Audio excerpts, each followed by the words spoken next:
Merci pour cette question, mon cher frère. Alors, je précise d'emblée que nous sommes les premiers à ne pas dire que tous les problèmes viennent de la France.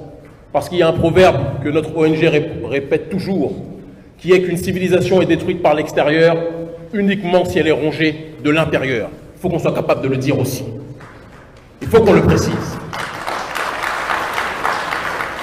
Et c'est pour ça que nos présidents africains nous persécutent de cette façon. C'est parce qu'ils savent que nous les ciblons en priorité. Et même la France que nous combattons nous attaque moins, ou du moins nous attaque moins directement que les présidents africains, nous devons le préciser. Maintenant, en ce qui concerne les corps constitués des armées, Thomas Sankara disait qu'un soldat qui n'a pas la connaissance de soi et la connaissance du monde dans lequel il est installé est un criminel en puissance. Eh bien, nous répétons, à contrario, qu'un soldat qui a la connaissance de lui-même et une connaissance géostratégique et géopolitique affûtée est un guerrier de son peuple en puissance. Vous avez parlé du président Isaac Zida. C'est à la population du Faso de déclarer quel est son point de vue sur ce dernier. Mais je vais quand même donner mon point de vue. Le président Kaboré, qui m'avait reçu l'année dernière, mais qui a eu trop peur de me recevoir cette année,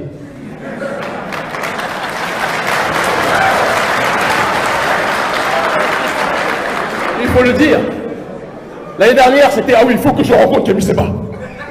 Mais cette année, depuis que Macron, le petit Macron, a tapé sur la tête de le papa, tout le monde marche comme un robot et se tait.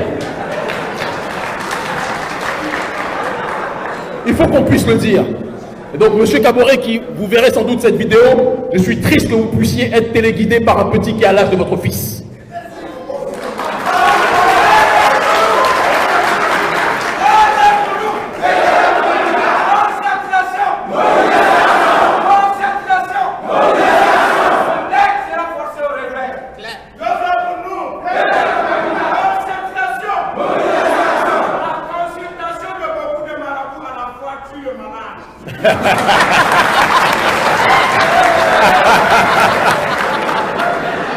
Merci les frères. Et donc pour continuer la réflexion, Monsieur Isaac Zida est en fuite, vous l'avez dit. Il est en fuite, ou alors certains voudraient peut-être l'éteindre pour des raisons qui sont endogènes, qui ne me regardent pas. Mais il y a une chose qui est certaine. Je constate à l'heure actuelle que si vous n'avez pas une main de fer, vous ne pouvez pas diriger le Burkina Faso et protéger le Faso contre les forces coloniales exogènes. C'est un premier point. Et le président Roch-Marc Kaboré aujourd'hui est une passoire politique. Il faut qu'on ait le courage de le dire aussi. Il n'a pas le courage de défendre son peuple comme il le devrait. On doit le dire. Et donc soit le président Kaboré durcit le ton, retrouve ses testicules,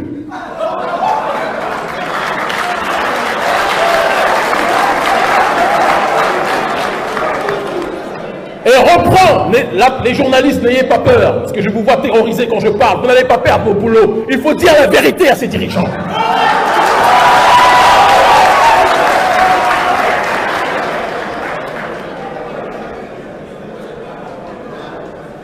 Soit nos présidents et ce président retrouvent ses testicules, ou alors même les autres candidats qui sont contestés seront des candidats beaucoup plus crédibles que ce dernier. Il faut que Kaboré réfléchisse très rapidement à cela. Et je vous le dis, c'est malheureux qu'un criminel politique, quelqu'un que je considère comme l'un des pires hommes que l'Afrique ait connu ces dernières années, même M. Compaoré, qui est l'un des plus grands traîtres de l'histoire africaine, et il faut le dire, l'un des plus grands traîtres. On dit que le jour où il mourra, il faudra le respecter comme un mort. Même mort, je ne le respecterai pas. Mais même ce plus grand traître est plus capable de protéger le Burkina Faso que Kaboré. Kaboré doit réfléchir à cela.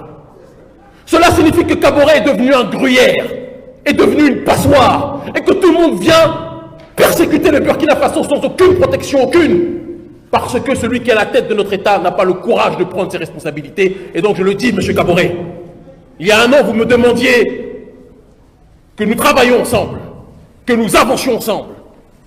Un an plus tard, parce que ce petit président de l'Élysée qui n'est même pas capable de contrôler son propre pays vous a menacé, vous êtes devenu quelqu'un de silencieux, quelqu'un de paralysé de la bouche. et du courage. Nous sommes vos enfants, mais on dit toujours, il y a un proverbe qui dit « qui aime bien châtie bien ». Nous t'aimons, président Kaboré. Et si tu ne prends pas tes responsabilités, nous allons te châtier toi aussi, et tu quitteras ce pays comme les autres.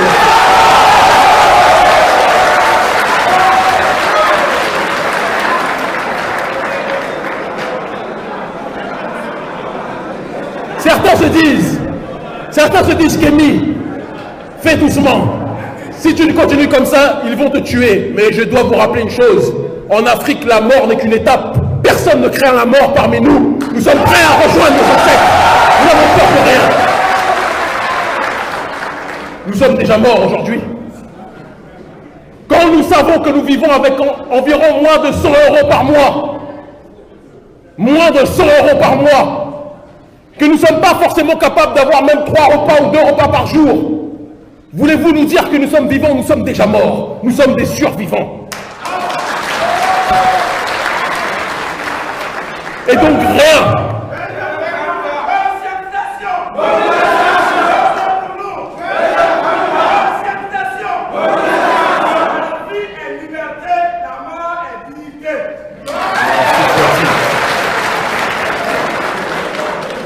Et donc, pour terminer la réponse à ta question, mon cher frère, je dirais simplement, président Kaboré, redeviens celui que tu dois être, où il faudra t'apprêter à peu de mois de l'élection présidentielle à quitter ton poste et à laisser quelqu'un d'autre qui a plus de poigne que toi prendre ses responsabilités. Je prie les ancêtres que ce ne soit pas le criminel de Compaoré qui soit autorisé à revenir, mais n'importe qui d'autre, à part Kaboré et à part Compaoré, sera beaucoup plus valable à la tête de ce pays si Compaoré continue de démissionner de son rôle. Merci infiniment.